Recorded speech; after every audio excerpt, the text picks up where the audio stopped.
شهر رمضان الذي أنزل فيه القرآن هدى للناس وبينات من الهدى والفرقان فمن شهد منكم الشهر فليصم صدق الله مولانا العظيم وصدق رسوله النبي الكريم الأمين اللهم صل على سيدنا ومولانا محمد وعلى آل سيدنا ومولانا محمد وبارك وسلم وصل عليه صلاة وسلام عليك يا سيدي يا رسول الله وعلى آلك وأصحابك يا سيدي يا خاتم النبيين.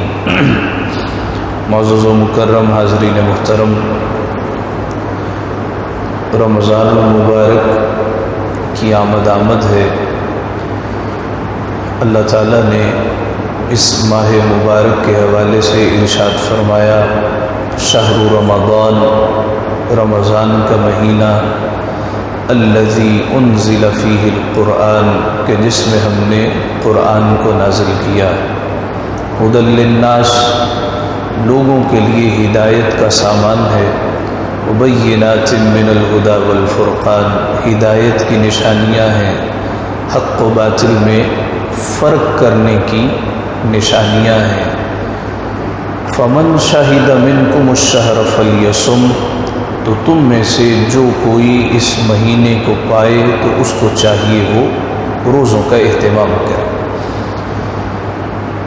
حضور علیہ السلام نے ارشاد فرمایا ان فی الجنۃ باب یقال له الریان يدخل منه الصائمون يوم القیامہ ولا يدخل منه احد بعد ذلك، کہ بے شک جنت کے کئی دروازے ہیں. ایک دروازے کا نام باب الصلاۃ ہے، جو نماز سے محبت کرتا ہوگا اس کو اس دروازے سے بلایا جائے گا.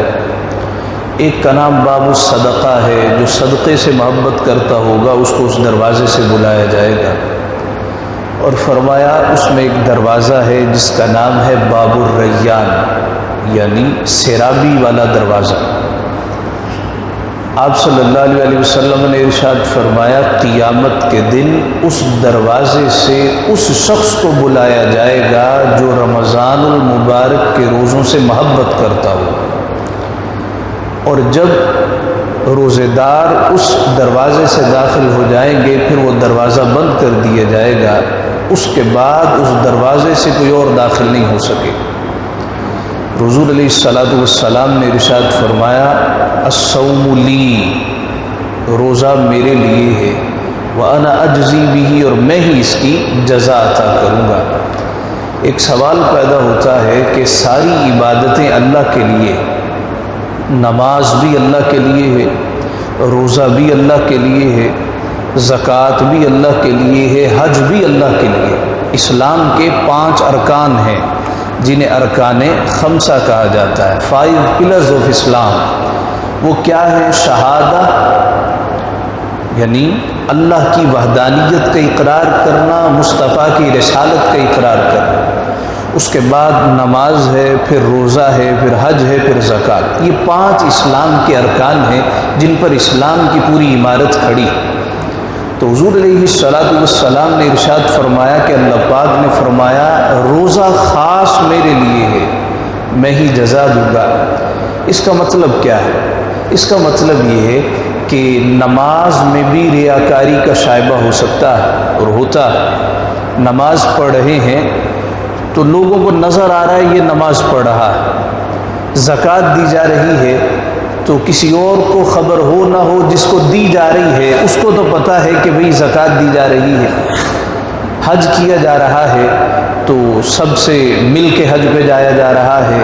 پھر دوران طواف سیلفیاں بھی بنائی جاتی ہیں، ان کو پوسٹا بھی جاتا ہے، تو سب کو خبر ہوتی. تو اس میں ریاکاری کا شائبہ پایا جاتا ہے. کوئی عبادت لے لیں اس میں ریاکاری کا شائبہ ہے. مگر روزہ ایک ایسی عبادت ہے جس میں دکھلاوا نہیں ہو سکتا، جس میں ریاکاری نہیں ہو سکتی. آپ سیلفی بھی بنا کے کس کو لگا دیں کہ بھی میں نے روزہ رکھا ہے، تو روزہ نظر آنے والی تو شے ہے کوئی نہیں. آپ کیا کسی کو دکھائیں گے کہ بھئی یہ روزہ ہے اور میں نے اس کو رکھا ہے؟ تو فرمایا الصوم لی، روزہ خاص میرے لیے ہے، کہ یا تو بندہ جانتا ہے یا پاک پروردگار جانتا ہے۔ تو اس میں چونکہ ریاکاری نہیں ہے، اس لیے فرمایا یہ خاص میرے لیے۔ ہر وہ عبادت جس میں دکھلاوا نہ ہو، جس میں ریاکاری نہ ہو، جس میں شو آف نہ ہو، وہ فقط اللہ رب العزت کے لیے ہوتا ہے۔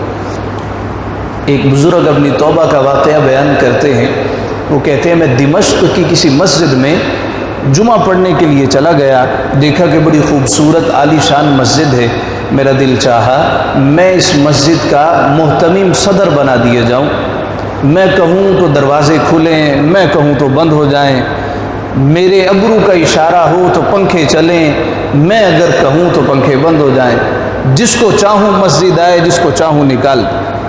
کہا کہ بڑی خواہش ہوئی، لیکن اجنبی ہوں، مجھے جانتا کوئی نہیں، تو کیسے اس مسجد کی صدارت حاصل کروں؟ کہتے ہیں کہ بڑی سوچ بچار کے بعد یہ خیال ذہن میں آیا کہ لوگ مذہب کے نام پہ جلدی دھوکہ کھا جاتے ہیں، میں ایک مذہبی لبادہ اوڑھتا ہوں، ان کے سامنے عبادت کرتا ہوں۔ کہا جی ٹھیک ہے۔ اب روزانہ عشاء کی نماز کے بعد، وہ کہتا ہے چونکہ مرکزی مسجد تھی، ساری رات کھلی رہتی تھی، ٹورسٹ آیا کرتے تھے، زیارت کے لیے آتے تھے، تو میں ایک کونے میں کھڑے ہو کے ساری رات نفل پڑھتا، ساری رات عبادت کرتا، کہ کبھی تو کمیٹی والے احباب آئیں گے، مجھے دیکھیں گے اور کہیں گے بڑا نیک آدمی ہے، تو مجھے کوئی عہدہ دے دیں گے، کوئی عہدہ دیں گے تو آہستہ آہستہ صدارت بھی مل جائے گی۔ کہا ایک دن، 2 دن، 4 دن، مہینہ گزر گیا، کسی نے نہیں پوچھا، 2 مہینے گزر گئے، کسی نے نہیں پوچھا۔ میں پورے استقلال کے ساتھ اور عزم و استقامت کے ساتھ ریاکاری کرتا رہا، لوگوں کو دکھانے کے لیے نفل پڑھتا رہا، روزانہ عشاء کی نماز جماعت کے ساتھ ادا کرتا، ایک کونے میں کھڑا ہو جاتا اور نفل شروع کر دیتا، فجر کی نماز پڑھ کے میں مسجد سے جایا کرتا تھا، لوگ دیکھتے تھے بڑا نیک آدمی ہے، بڑا پارسا ہے، بڑا اللہ اللہ کرتا ہے۔ کہا کہ 6 مہینے گزر گئے، کسی نے نہیں پوچھا، کمیٹی والے آتے تھے، بیٹھتے تھے، ان کی میٹنگز ہوتی تھی، مجھے بھی دیکھتے تھے، مگر میرے پاس کوئی کبھی نہیں آیا۔ لیکن میں نے بھی کہا کہ بندے اب 6 مہینے گزر گئے ہیں، ساری زندگی بھی گزارنی پڑے تو گزار لینا، استقامت اسی کو کہتے۔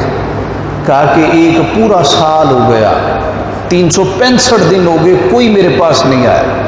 تو اس رات تیز آندھی آئی، بارش برسنے لگی، بادل کڑکنے لگے، ایک خوف کا سما پیدا ہوا کہ مسجد خالی تھی، کوئی بھی نہیں۔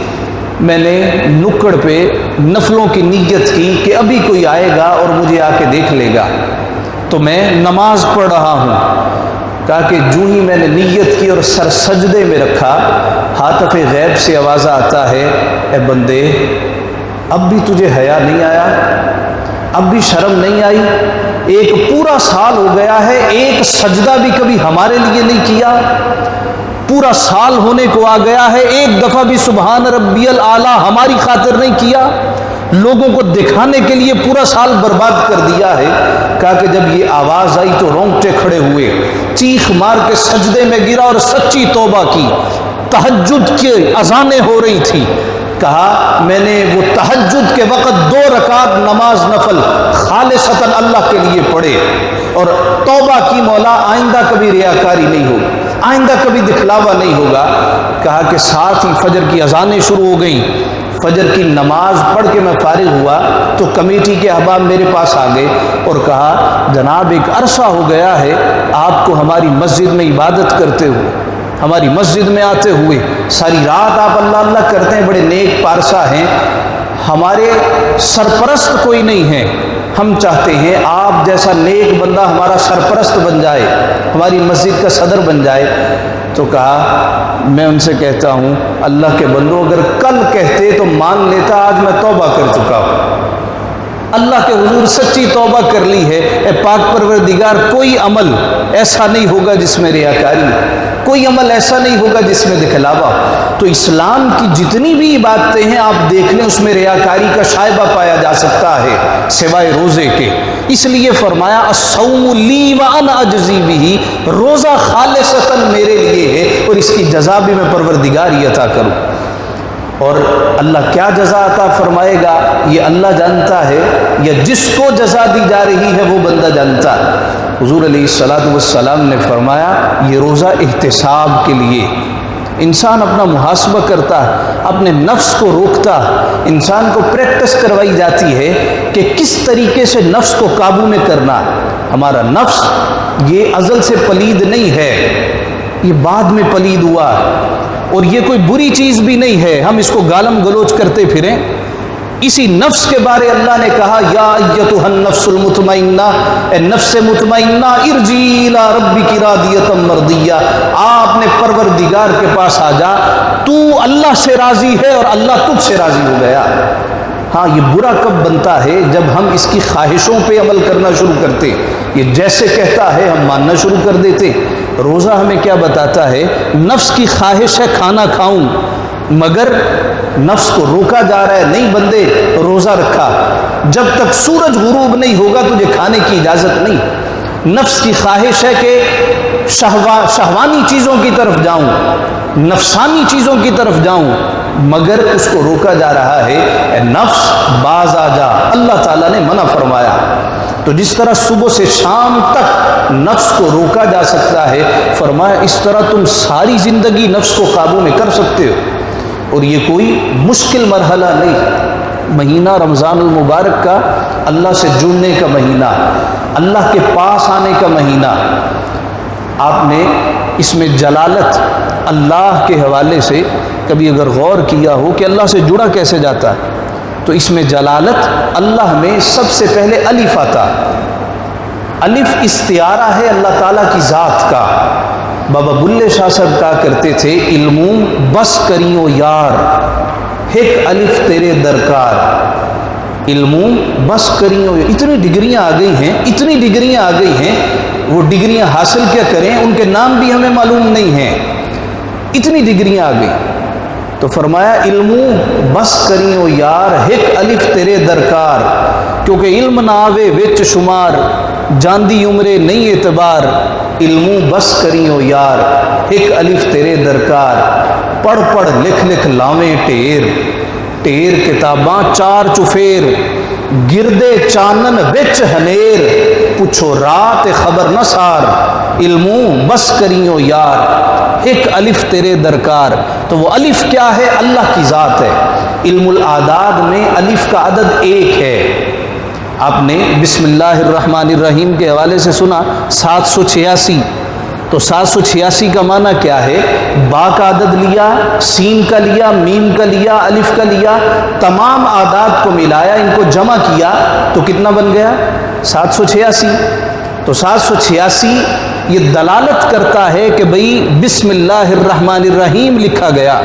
اسی طرح 92 کے حوالے سے کہ بھئی اس میں محمد کے جتنے اعداد ہیں وہ 92 بنتے۔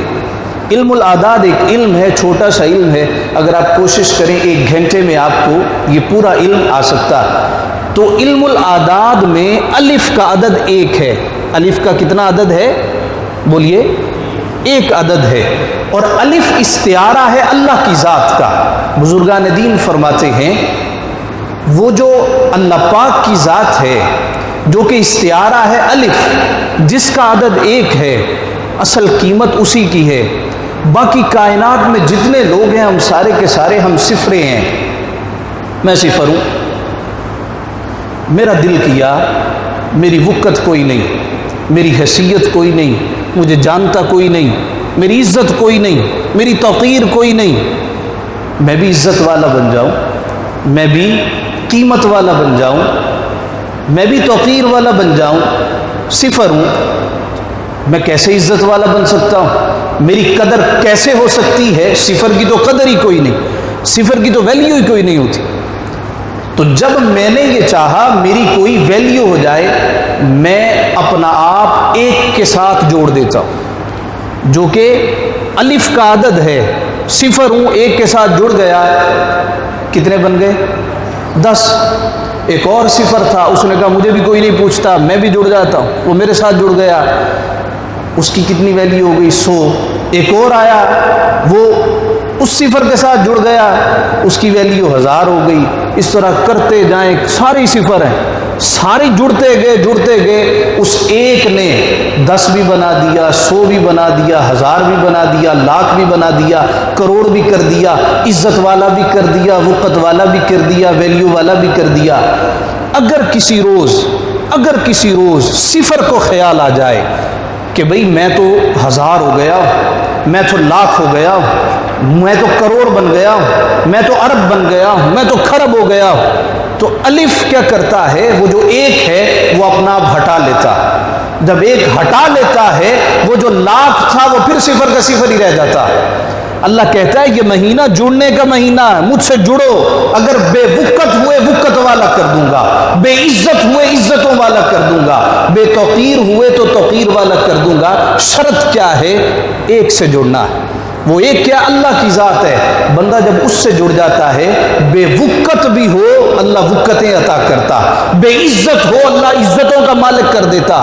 چند لوگ حضرت سیدنا اویس قرنی رضی اللہ تعالیٰ عنہ سے ملنے کے لیے گئے، دیکھا کہ نماز کا وقت ہے اور آپ مصلی بچھا کے نماز ادا کر رہے ہیں اور آپ کی بکریوں کی حفاظت بھیڑیا کر رہا۔ وہ جو ڈیلیگیشن تھا حیران و ششدر رہ گیا۔ آپ نے نماز مکمل کی اور ان کی طرف دیکھا، فرمایا بھئی کیسے آئے ہو؟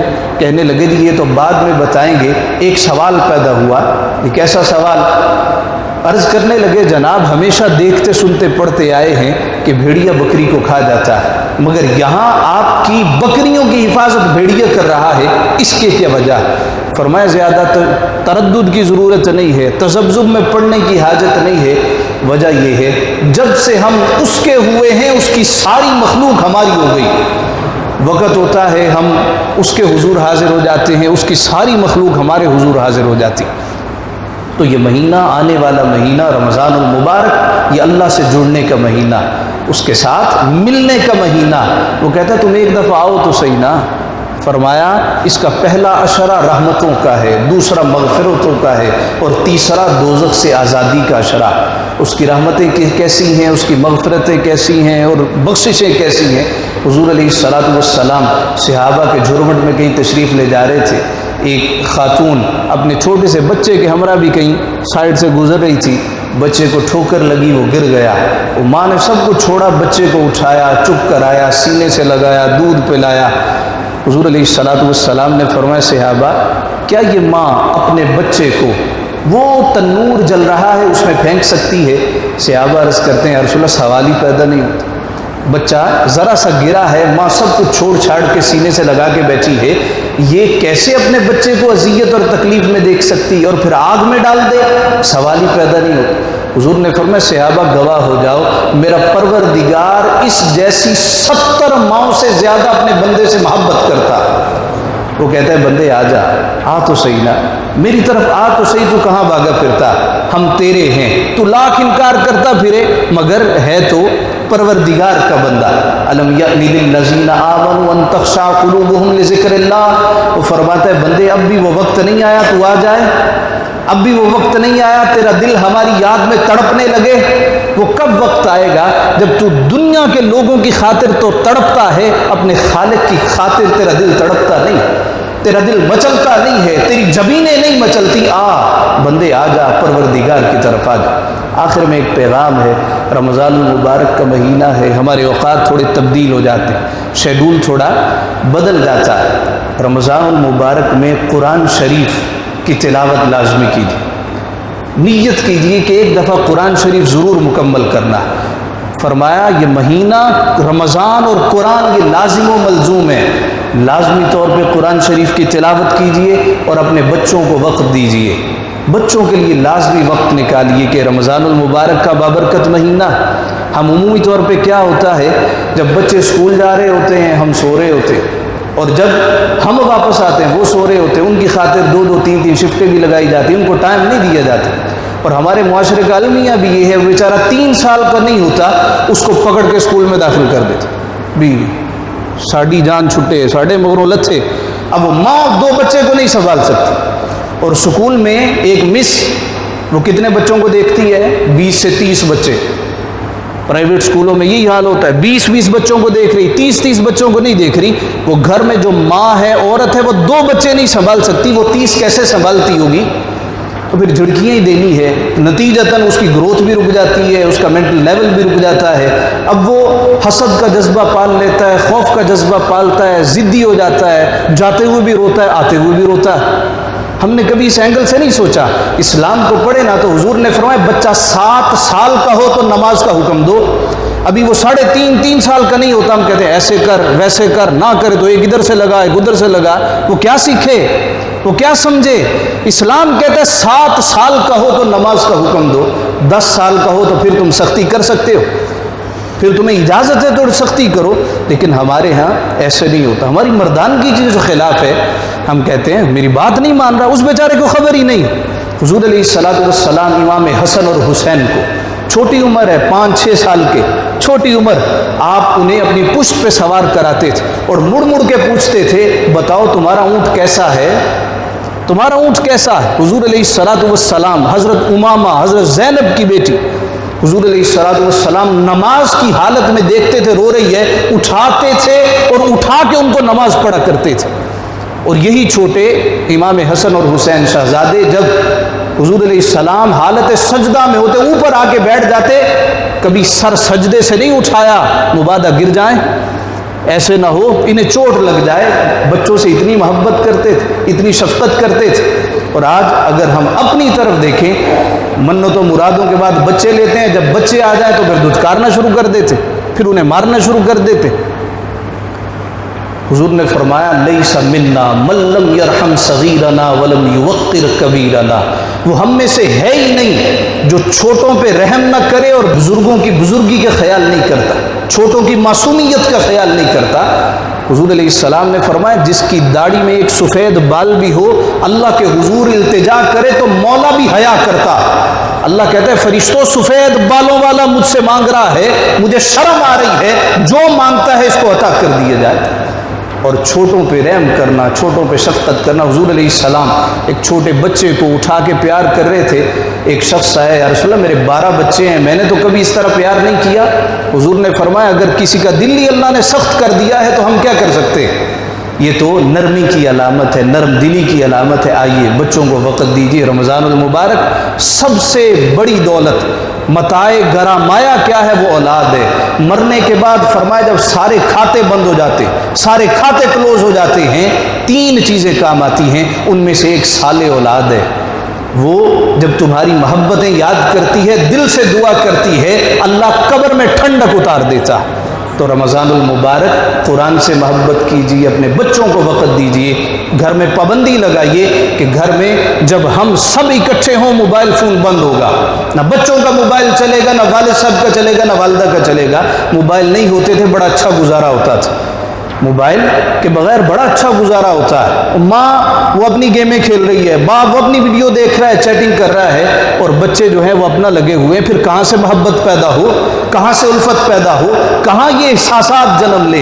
وہ کہا گیا ہے کہ احساس مروت کو کچل دیتے ہیں آلات، یہ جتنے آلات ہیں یہ مروت کو کچل دیتے ہیں۔ وہ جو پہلے والی مروت ہے آج وہ ہم میں نظر نہیں آتی۔ آئے اللہ سے دعا کریں، کوشش کریں، اللہ تعالی ہمیں دین و دنیا میں سعادتیں برکتیں عطا فرمائے، ہمیں ہماری اولاد کو نیک احباب سنتیں عطا